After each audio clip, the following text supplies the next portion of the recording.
So, yun mga idol, magandang umaga po sa inyong lahat. So, panibagong araw, panibagong video po tayo ngayon. Ngayon mga idol, yung gagawin natin mga idol is mag-unbox tayo ng saglit. Then, yung gagawin talaga natin dito, mga idol, is tuturuan natin kung ano nga ba itong laser bore sight. So, paano nga ba itong gamitin? Ano yung mga use nito, mga idol, dito sa unit natin. Then, ito yung unit ni Bunso. Ito si Bunso, yung sharpshooter natin, mga idol. Ito naman, isang gift ni Sir Oscar Monclay. Yung thank you po Sir Oscar Monclay. Bigay niya ito dito kay Bunso para dito sa laruan niya, mga idol. So, ikakabit natin ito. Ikakarga natin dyan. Titingnan natin kung anong laman ito. Then after that, mga idol, subukan natin mga idol gawin itong laser bore sight. Kasi nga, yun, bagong mount, bagong kabit ng scope. So, hopefully, makikuha natin sa scope cam ng malinaw. At kung hindi man, mga idol, gagawan ko ulit ng mamaya yung scope cam na medyo madilim na. Kasi alas 10 ng umaga ngayon, mga idol. So, medyo maliwanag. So, hopefully makita yung ating laser dito. Para ma-explain natin ng maayos, mga idol, kung ano yung ginagawa natin dyan. So, kung ano din yung use niya, mga idol. So, ito si Bunso, may sasabihin ka sa mga fans mo. Ito yung sharpshooter natin. Hi! Nice to meet you guys. Ayun. So, ito, start tayo mga idol. So, shoutout po muna kay Sir Oscar Monclay. Thank you. Thank you ka kay Sir Oscar. Thank you. Bro Oscar, Tito Oscar, or Sir Oscar. Yan, thank you sa gift. Yan. So, ito mga idol, i-unbox lang natin to. Tapos, ikakat na lang natin. Nakakabit na siguro. Or, tingnan natin. Mga idol. So, ano nga ba ito? Tingnan natin kung bagay. Ayan. Kasi, pinakita niya to sa akin, mga bossing. Tapos, ayun, naalala ni Sir, ni Bro, na, ayan o, gara. It's red. Red and black. Ayan. So, naalala ni Bro Oscar na pulang-pula yung ating unit. Actually, meron pa itong buffer tube na red. Yung ano lang is yung thread nun, mga idol, medyo napudpud na, kaya hindi po siya kasya dito sa lagayan niya. So, pumasya siya dun sa unit natin, kaya yung black dito ko kinarga. So, pwede ko sana pagpalitan niya. Meron din tayong regulator na red.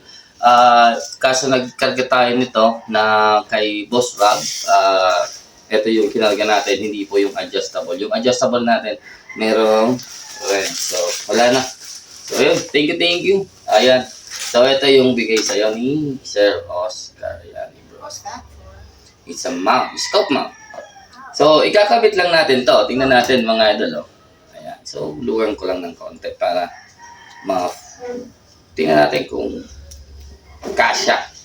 Kasi sabi ni Bro, ayan, ang ganda. So, ito mga idol, no limit. Ayan. Actually, ginawa itong no limit. Ang alam ko dito, ginawa itong no limit eh. Hindi ito dapat no limit, pero ginawa. Ang ganda ng pagkalinis ni Bro. Ayan. So, talagang sagad. Yung ginawa niya, tinanggal niya yung ilalim. So, mali yung nabuksan ko. Sorry.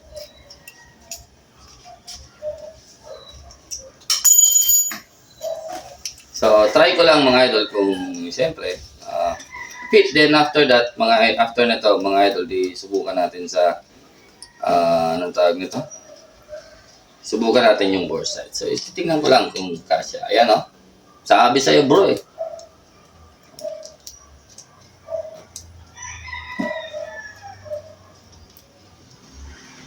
Oh. Ayan. So, yung rail kasi natin mga idol, is yung nabibili ito sa Lazada na tig to 500 ata yan. So, yun ang kinabit natin dito para lahat po ng mount talaga is sakto. So, ito sakto yan, walang alog yan. So, wala ring alog yan. Tapos, yung iba kasi minsan, pag mga ganitong torno yung gumawa ng mount, minsan hindi po siya kasya, minsan sobrang kapal, kailangan mong tabasan para sumakto lang. So, hindi po siya uniform. So, dito tayo sa CNC. Pantayan. Ayan. So, kakabit ko lang yung ating scope. Then, hopefully, makita natin yan mga idol. Stay tuned lang mga idol.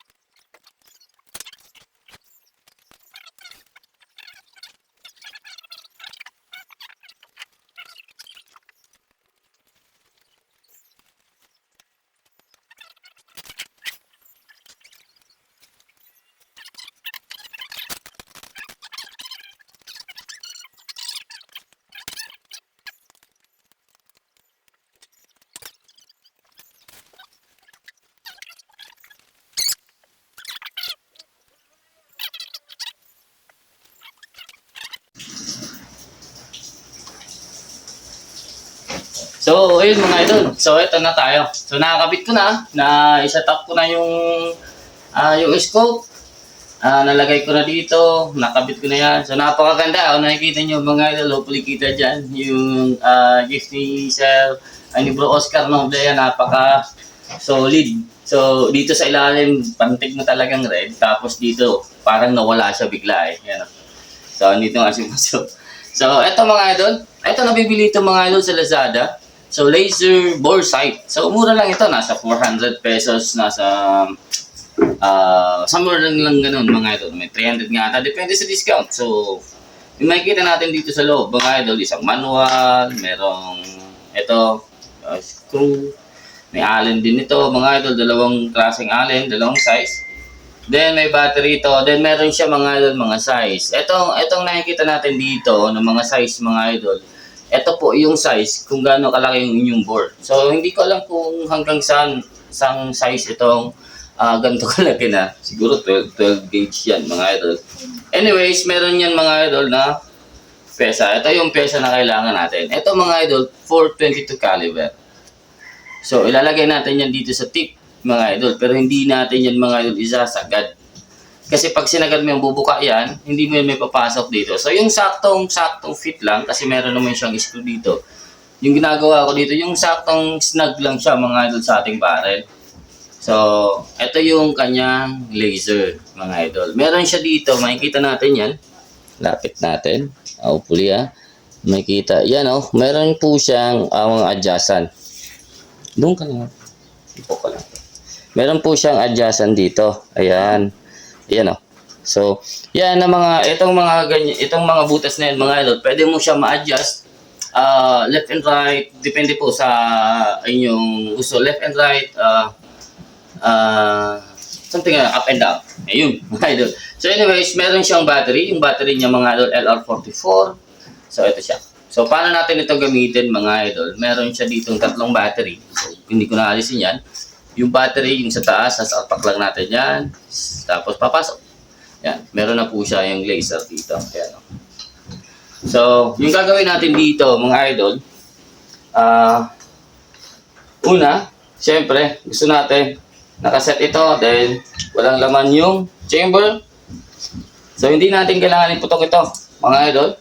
So, yung gagawin natin dito, so, recording tayo dito para makuha na. Hopefully, malinaw ito.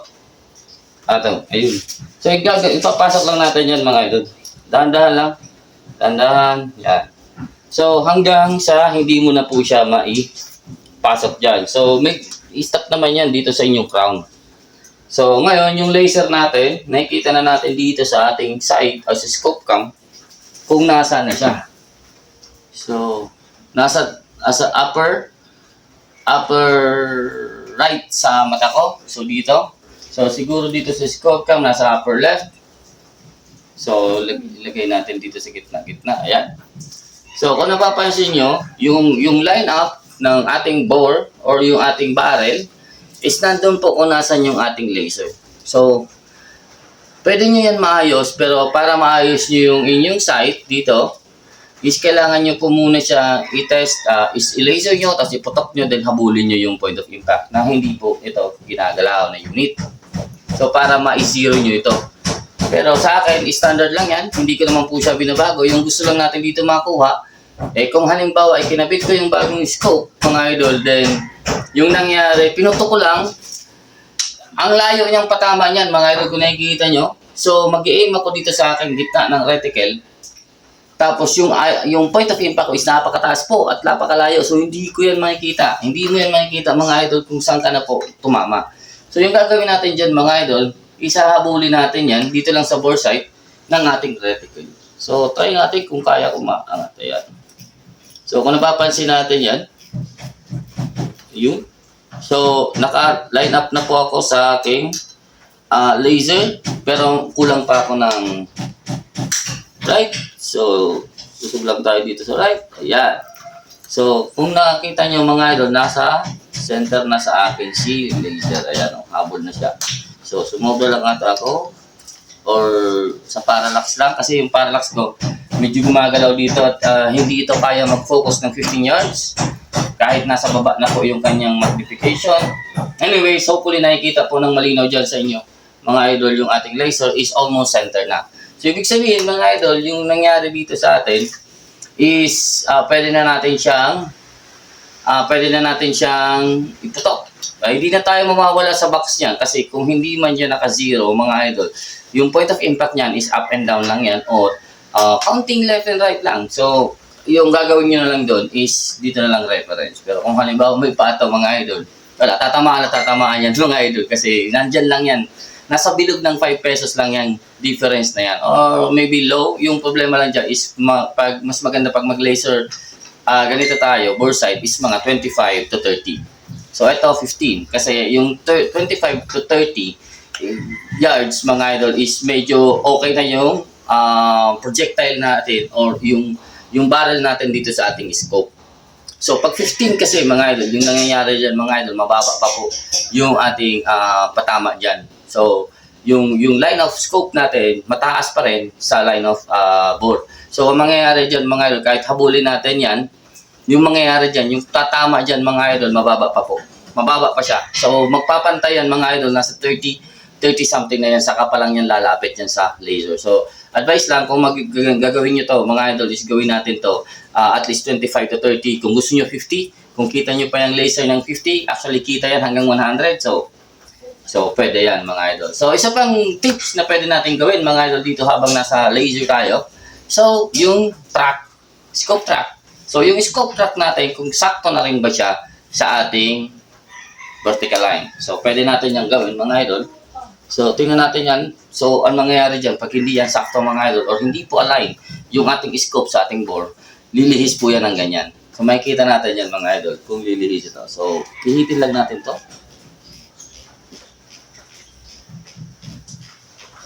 Yan. So para hindi ako mawala, mga idol, dun sa aking laser kasi wala na akong line ng sa taas. So okay, balikan na lang natin. So ang kagandahan dito sa laser bore, mga idol, kahit galaw-galawin mo yung unit, galaw-galawin mo ganyan yan, mga hindi niyang aalis dyan unless na ginalaw nyo ito. Kasi pag inikot nyo ito, mag-iiba yan. Mamaya gagawin natin yan. So try naman natin sa left and right. Nasaan na ako? Ang problema dito sa akin, sa mata ko, mga idol, kasi hindi po siya naka-focus yung aking parallax. So every time nagagalaw po ako, or mag-iba yung posisyon ng ulo ko, mga idol, is gagalaw din po yung aking laser, yung aking reticle. Ayan, no? So hopefully, sa camera, hindi naman yan gaganyan. Ito, nahihirapan ako. So, try ko mang babaan. Ganun din, kahit babaan ko. So, anyways, try na lang natin. Tingnan na lang natin dito kung lilihis siya. Yan. So, malaming travel na yan. Pabalik na yan. Ayan. So, sa tingin ko, mga idol, hindi naman po nag-iiba yung aking up and down and left and right. So, isang tip na pwede mong gamitin yan na bore sight. So, pwede nyong i-test kung sakto na yung inyong up and down and left and right. Kasi hindi yan naalis, mga idol. Hindi yan naalis. So, kasi ang ginagawa ko, tulad nga ng isa nating scope, na tabingi, mga idol, pag sinisilip ko dito sa aking bore, then yung reticle pinapantay ko kasi pag level ko siya dito sa ibabaw, yung mangyayari niya, ganyan yung reticle natin. Pero etong top ng turrets, sa bubble level, pantay po yan. So, yung ginagawa ko, alignment na lang ako ng bore or yung line. Magagawa tayo ng line na may lubid tapos may pabigat sa iba para straight po yung gravity. Then, yun ang susukatin natin. Pero dito din sa bore side, hopefully positive din yan, mga idol. Pero sa akin kasi mostly positive naman yung ganito. Kasi hindi gagalaw yan, mga idol, na ano. Kung hindi man pantay, like shooting left or shooting right ka, pag tinest mo na, mga idol, yung palatandaan mo lang, mga idol, kasi yung laser is straight yan. Straight line, straight yan, mga idol. Hindi po yan liliko. So, pag gumuhit lang ng ganyan, mga idol, sa inyo yung, sa laser, mga idol, yung inyong vertical line or yung pababa nyong line, habang pinipihit nyo ito, ibig sabihin, nandun tayo nandun tayo, mga idol, sa line na yon. So, hindi po siya liliko. Ayan, mga idol. So, try natin dito, iikot yan. Tingnan natin kung ano mangyayari. So, ilagay natin. So, ilagay ko muna sa 0. So, sa mata ko dito, naka-0 na ako eh. So, iikot ko lang ito. Yeah. Try natin kung nasa 0 pa. Okay, nandun pa rin. Baba, baba. Ayun. So, dito, para sa akin, parang pumunta siya ng down, right. So, dito naman. Oh, bumalik ulit siya. So, ganun lang yung ikot niya, mga idol. So, napakapino lang. Napakapino lang ng ikot niya. So, hindi yan, mga idol, reference para dun na kayo dun na yung 0 nyo, ano. So, yan lang po ang pag-check kung at least yung center reticle, center cross ng inyong scope is close na po sa inyong board. Para hindi na po kayo malito. So, yan po yung alam kong gamit niya. Hindi ko na kailangan basahin yung manual kasi dyan po sa ginagamit. Meron din ibang mga laser, hindi po siya pwede. So, meron ding sa mga live ammunition, pinasalpak niya sa loob ng chamber. Dinalagay yun sa loob ng chamber, yun ang laser niya. Diretso. Ganyan din po yung kanyang procedure or paano niyang gamitin. So, ayun. Napaka-solid niyan, mga idol. So, para sa akin, eto mga idol, pwede ko ito isagat na pababa. Tapos, sahabulin ko yung aking. So, sagat na ako. Lagyan ko ng 1, 2, 3, 4, 5 MOA. So, lock natin dyan. So, masyadong mababa yung aking laser. So, pwede ko na yan habulin dahil no limit ito. No limit itong mount na binigay sa atin ni Sir Bro Oscar, no? Ayan. So, pwede ko na yan habulin, mga ito dito. Ayan. So, tingnan nyo, hindi gagalaw yan kahit gumalaw ng gumalaw itong baril natin, mga ito, di yan ayun. So, ang mangyayari dito, pwedeng yung patama ako is lower pa. So, i-center lang natin yan. Sabihin natin okay na yan. Okay, ilalak lang. Ayan. So, lock lang natin ito. Like so.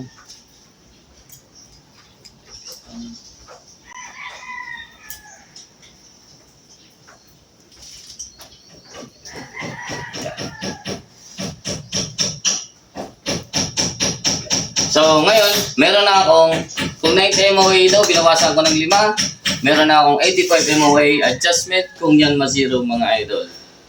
Sa distance ng ganyan. So, ibig sabihin, goods na goods na yun. So, ayun mga idol, isang example or isang tips na naman galing sa atin, mga idol, laser bore sight. Requested lang ito sa GC. So, actually, ang tagal na nito kung nakikita nyo. Ano na yan eh. Ang tagal na nito, mga idol. Tapos ang tagal din ng battery niya.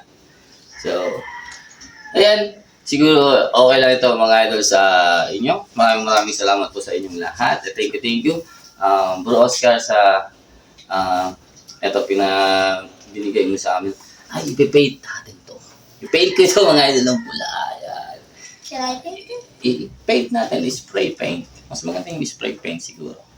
Paint natin to ng red, mga bossy, para maging pula ito. Tapos, Should I try? wala man ako paint. Wala man ako paint. I'm just trying to think if we can paint it. Wala man ako paint. So, ayun mga idol, maraming salamat po sa inyong lahat. Hanggang dito lang. Take care. God bless. Peace out.